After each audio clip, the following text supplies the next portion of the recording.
Seperti yang kita tahu, wabah COVID-19 ini telah berhasil menjangkiti puluhan negara dari seluruh penjuru dunia.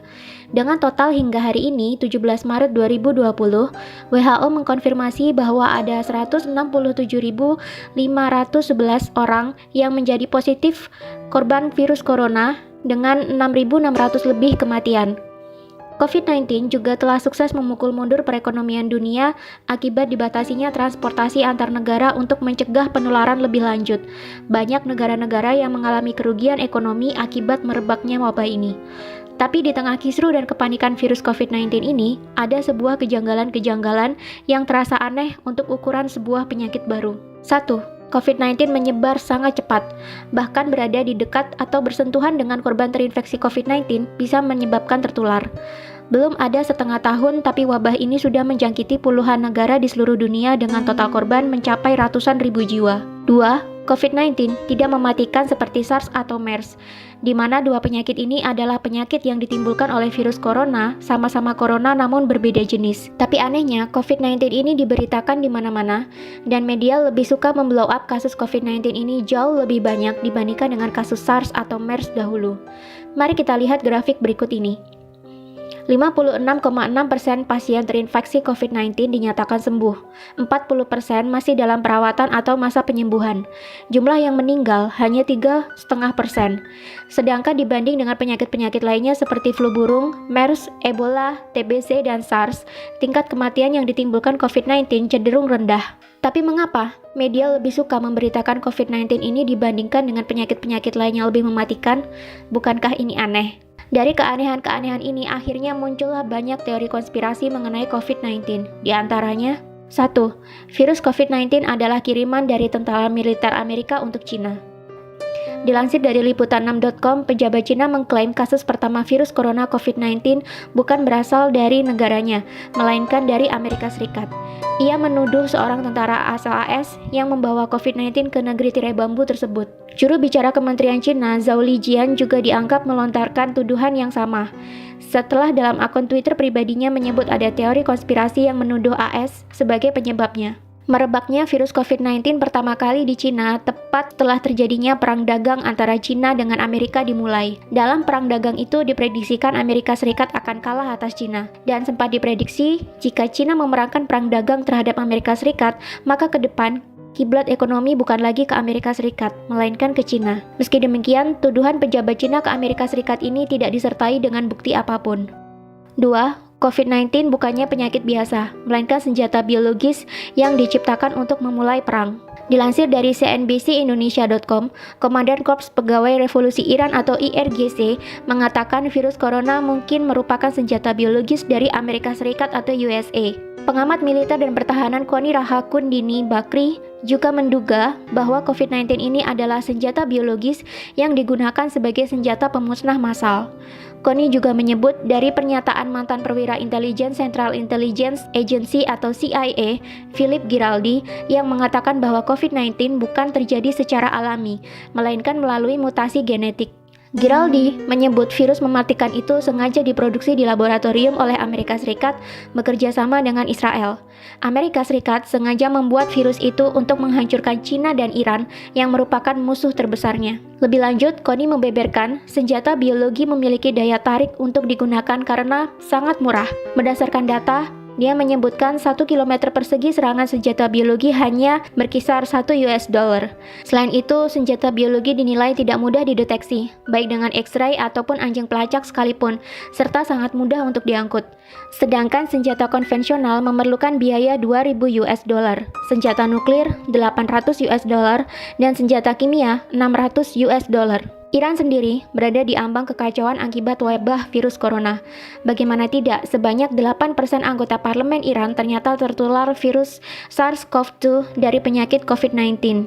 Sebanyak 23 dari 290 anggota Dewan Perwakilan Rakyat Iran atau majelis dilaporkan positif tertular virus corona. Parlemen langsung ditangguhkan tanpa batas waktu dan anggotanya diminta untuk berhenti bertemu dengan publik. Iran memang menjadi satu-satunya negara yang memiliki banyak pejabat pemerintah yang terinfeksi virus corona. Wakil Presiden Masoume Ebtekar, Wakil Menteri Kesehatan Iraj Harirchi, Kepala Badan Darurat Nasional Pir Hossein Khalifan, dan Kepala Komite Keamanan Nasional Nasional Parlemen dan Hubungan Luar Negeri Mojtaba Zolnur dinyatakan positif terkena virus corona. Bahkan, penasihat utama Ayatollah Ali Khomeini, yakni Muhammad Mir Mohammadi, meninggal akibat tertular virus tersebut. 3. COVID-19 sengaja diproduksi oleh Illuminati untuk memulai ekonomi Big Start sehingga menguntungkan orang-orang terkaya di dunia yang berada di balik World Bank dan IMF. Menurut YouTube channel dari Astronaci International, COVID-19 ini memang sengaja diproduksi dan diedarkan untuk membuat kekacauan dan kerugian ekonomi secara global.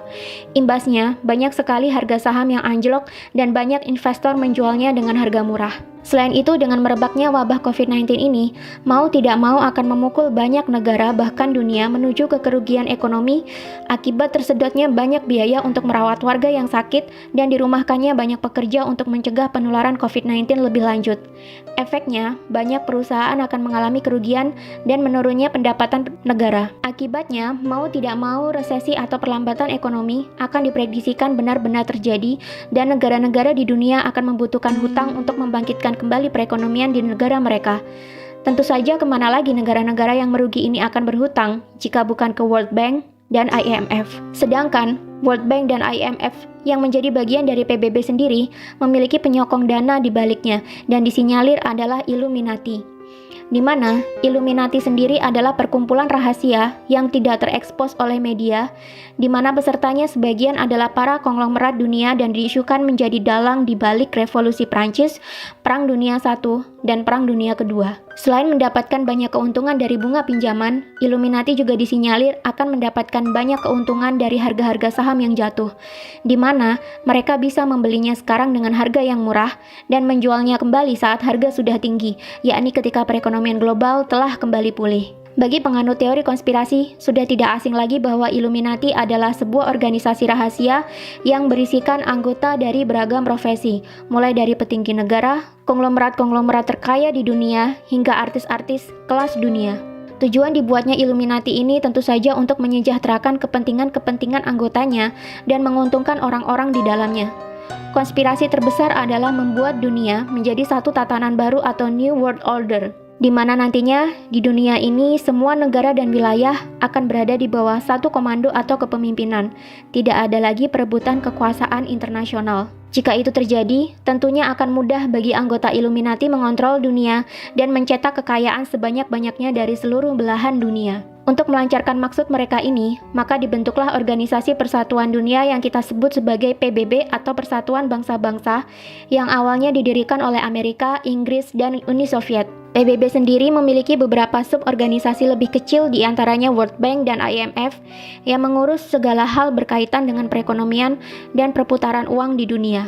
Konglomerat-konglomerat anggota Illuminati sendiri seperti Rothschild dan kawan-kawannya dilansir menjadi pendana bagi World Bank dan IMF. Jadi, apapun kegiatan yang dilakukan oleh World Bank dan IMF tentunya akan membawa keuntungan bagi para konglomerat ini, termasuk program pinjaman kepada negara-negara yang membutuhkan pasca meredanya wabah virus corona ini nantinya. 4. COVID-19 ini sebenarnya sudah ada antivirus atau vaksin. Masih mengacu pada penjelasan dari video yang diunggah oleh Astronaci sangat yakin COVID-19 sebenarnya sudah ada obatnya. Illuminati bukanlah sekelompok orang yang bodoh yang menciptakan kekacauan global demi tercapainya ekonomi Big Start yang menguntungkan mereka, tanpa mereka membuat vaksin atau obatnya. Astronaci sangat yakin bahwa COVID-19 ini sudah ada obatnya, hanya saja masih ditahan peredarannya menunggu supaya dunia benar-benar kolaps dan terjadi kerugian dan kejatuhan besar-besaran, di mana nanti sudah banyak negara kehabisan uang dan harga-harga saham turun hingga ke level terendahnya. Ketika sudah mencapai titik dasar, barulah vaksin ini dikeluarkan untuk meredakan kekacauan dan menyembuhkan orang-orang. Dengan sendirinya, COVID-19 akan menghilang seiring dengan mulai pulihnya perekonomian global. Tapi tetap, masing-masing negara akan kelimpungan mencari pinjaman dana untuk memulihkan perekonomian kembali. Kemana lagi negara-negara di dunia akan meminjam uang jika bukan ke IMF? Lagi-lagi yang mendapatkan keuntungan di balik semua kekacauan ini adalah orang-orang konglomerat yang berada di balik Illuminati yang juga menjadi penyokong dana di IMF dan World Bank. Memang banyak teori konspirasi merebak di antara keanehan virus COVID-19 ini yang merebak secepat pergerakan angin. Apakah kamu menyetujui teori-teori konspirasi di atas? Atau kamu menemukan konspirasi lainnya? Tulis di kolom komentar.